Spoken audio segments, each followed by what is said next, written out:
Hey everybody, my name's Raymond, and in this video I'm doing an unboxing of HeroQuest First Light by Avalon Hill and Hasbro. This is a new version of the core game. We had the 2021 HeroQuest box, which was a lot bigger. This game does things a little bit differently, but before I open up the box, I'd like to ask you to please hit that subscribe button if you haven't subscribed already. It really helps the channel, and if you'd like to support what I do, I also have a Patreon page. The link is in the description below, and patrons of my channel get early access to all of my videos, their name in the credits, access to Patreon exclusive videos, and you automatically save up for the Board Game Heaven enamel pin. All right, let's open up the box and see what's inside. HeroQuest First Light. Here's the box. And it's of course a smaller box than the big edition with all the miniatures, obviously. It has some cool artwork on the front here with the barbarian front and center with the huge broadsword in his hand, the dwarf over there, the elf and the wizard, the dragon, of course.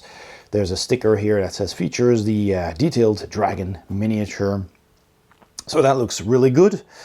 And on the back we have the game's components, of course, with the 4 hero miniatures, different sculpts than the 2022 core game. We get a dragon, that's new, of course. It lists the contents here. You get cards, you get a double-sided board, a quest book, a game master's screen. You get standees for the monsters and the doors. So this is a much more affordable edition of the core game. So let's open up the box and check out the contents.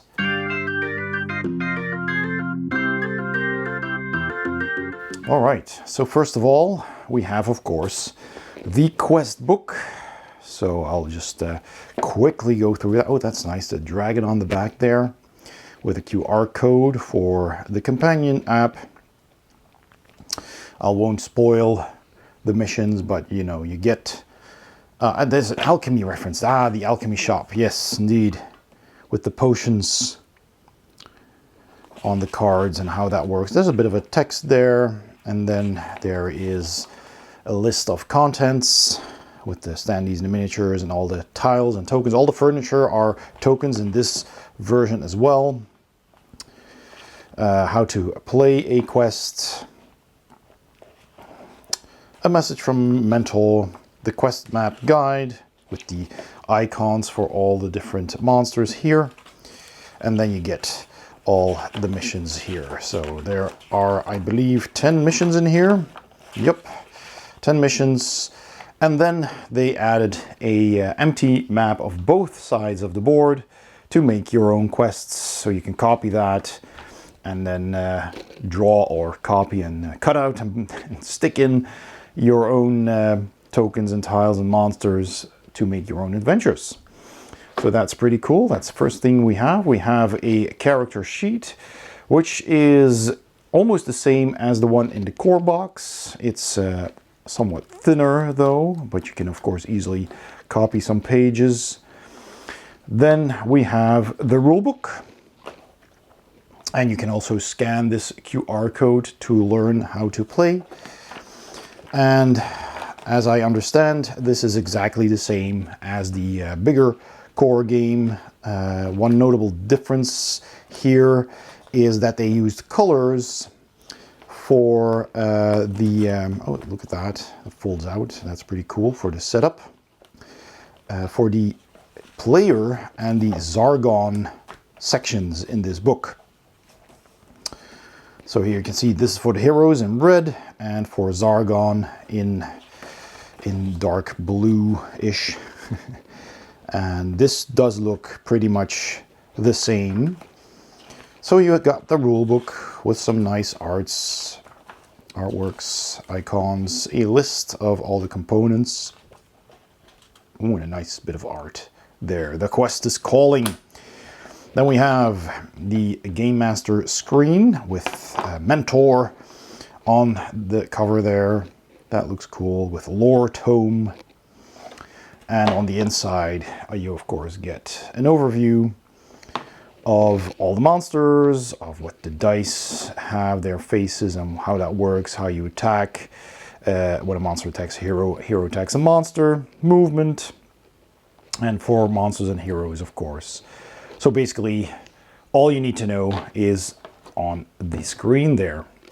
Then we have some punch boards. So these are a bit thinner, but I think they're the same thickness as the ones in the core game. So you get the starting tile, you get these skull tiles, the pit traps, the boulders and the walls that can block your path. And if you flip them around, they're all walls, also to help you set up the map. You got secret doors. There's a couple of these grates there, and an alternate set of stairs. Here, there's furniture first, so that looks good as well. You got the bookshelves, the regular shelves, the weapon rack. You got the hearth fire there, the tables, and I think this is, no, this is a single, but this is thicker, so that's good. That's good. The smaller tokens are thinner, but these are thicker. You get the altar there, the rack, the tomb, and the alchemist's bench. And this one is also a thicker cardboard for all the monster standees. As you can see, we got the mummies, the zombies, the orcs. This is the female orc. Here are the male orcs, which is a nice touch. We get a rat. We got the sorcerer there. We get the skeletons, the goblins, also different art. Some more rats here. And then these warriors and the gargoyle. And of course, this is double-sided. Then we have the abominations over there. We get the treasure chest, the throne, and the open and the closed doors. And it seems that the open doors just simply have the black inside there. In the classic 89 game, they were cutouts entirely, so you actually had an opening, but of course your miniatures wouldn't fit through. So it might as well just be black. It's a bit sturdier. Double-sided again. Then we have the game board, I think. Yep, here we go. So I'll look at that in a bit when I make a bit more space. And then in the bottom of the box, we have a tray for the miniatures and the dice. There is a razor here. This is just a razor, but I assume you can use that as a nice dice tray. So that's actually pretty cool. So, and of course, if you turn it around after you punch all of your standees and all of your doors, and you have these stands here to clip them on, then you can all sort them in here. You put the monsters in this tray, you put the doors in this tray, perhaps together with the cards. There's no divider though for the cards. That would have been nice if this had a divider, so you could put the cards where they are now, put the doors in here, and then all the rest in here. I think that should work. But there's a nice thick pack of cards, so let's check those out. So first of all, we get the hero cards and of course the barbarian, and they're the same as the ones in the core game. The text seems to be a little bit different. We can do a comparison, but yeah, you get the barbarian, the dwarf, who does start with a hand axe instead of a short sword this time, which is more fitting, I think. We get the elf and the wizard. We get the reference cards, double-sided, with your turn, what you can do. So movement, actions, attacking a monster. So that is very handy. We get, of course, 4, so 1 for each hero. We get the spells, so the air spells, 3 air spells. We get the earth spells, 3 of those. We get the fire spells, the ball of flame, courage, fire wrath. And we get the water spells, same as in the big box core game. Then we have the treasure deck with gems, gold, hazard, heroic brew, jewels, the potion of defense, potion of healing, a couple of those, potion of strength, wandering monsters, 1, 2, 3, 4, 5, 6 in this one. Then we have the artifacts. So we have Borin's armor, the Elixir of Life, Fortune's longsword, Orc's Bane, the Phantom Blade, the Ring of Return, Ring of Fortitude, the Rod of Telekinesis, the Spell Ring, the Spirit Blade, the Talisman of Lore, the Wand of Magic, the Wizard's Cloak, and the Wizard's Staff. So that's a lot of artifacts. And then we have some more cards here. We have, of course, the monster cards with their stats and their icon on it, and this art on the back for all of them. So we get the Abomination, the Dread Warrior, the Gargoyle, Goblin, Mummy, Orc, Skeleton, Zombie, the Dragon. This is, of course, new. And the Chaos Sorcerer doesn't have a card because he's pretty much different in every scenario that he appears in. So you can customize that one, basically. Then we have Dread Spells, the formerly known as Chaos Spell cards. So we have the Ball of Flame, Cloud of Dread, Command, Escape, Fear, Firestorm, Lightning Bolt, Rust, Sleep, Summon Orcs, Summon Undead, Tempest, Battle Axe. Oh, these are all the Dread spells, because this is, of course, equipment. A nice art on these. We get the Battle Axe, the Bracers, the Broadsword, the Chainmail, the Crossbow, a Dagger, Hand Axe, the Helmet, a couple of those, the Holy Water, the Longsword, the Plate Mail, the Potion of Speed, the Shield, a couple of those, Short Sword, Staff, and a Toolkit.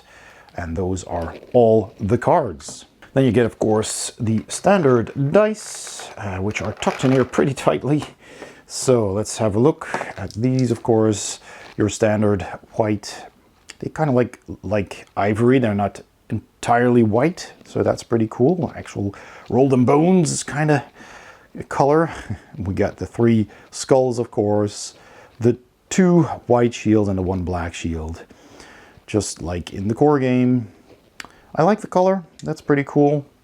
So you get 6 of those and 2 of the movement dice, which are plain red D6s.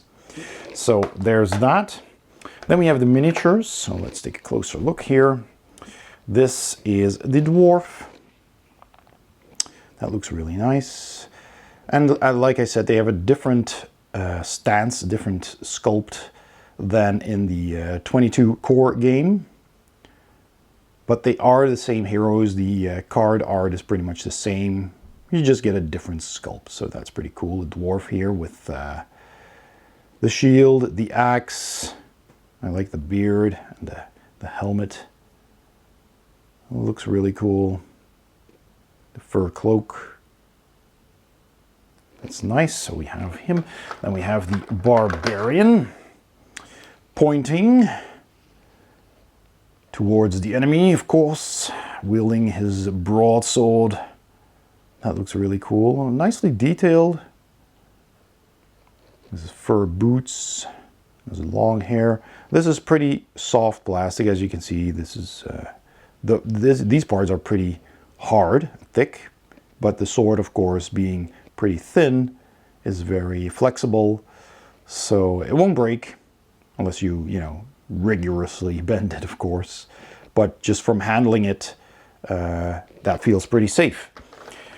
I guess the staff on the wizard is probably, no, it's actually a lot sturdier because it's shorter and a bit thicker, I guess. There is a bit of bend here, but it's attached to both the base and the hand, so no worries there.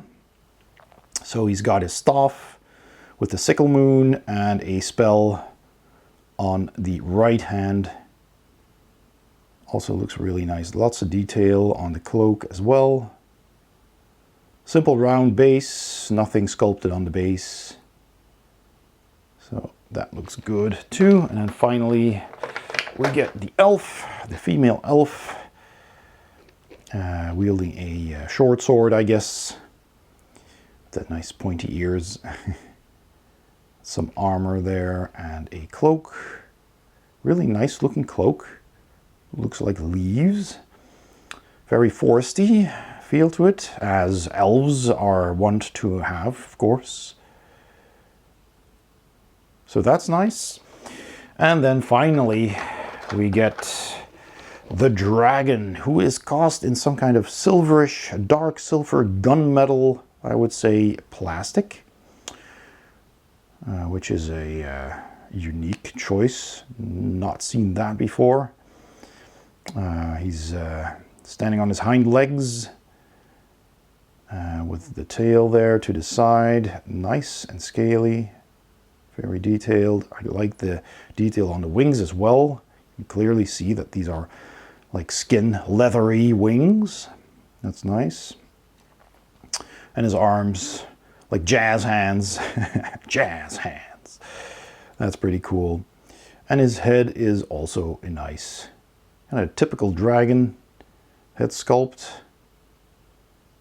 So yeah, two squares wide base. So that's the dragon, nice and big compared to the heroes. So that's cool as well. A bulky dragon. All right, let's take a look at that game board. So it's folded in 6, so we have to be careful folding it out. So first of all, like this, so this is the center, and then one side goes over the other like that. So basically the side that says HeroQuest has a wider fold and goes over the other side. So be careful doing that. I'll zoom out a bit. So this is basically the classic HeroQuest map. The art is new. You can tell that the tiles are different. The colors are more or less the same, a bit more variation here and there. I do like this modernized version of the map. There's some green sludge or moss or whatever it is growing on the tiles here and there in the corridors. We get some nice details like a sword here and some bones and a bit of a skeleton there. An axe, it seems, over there.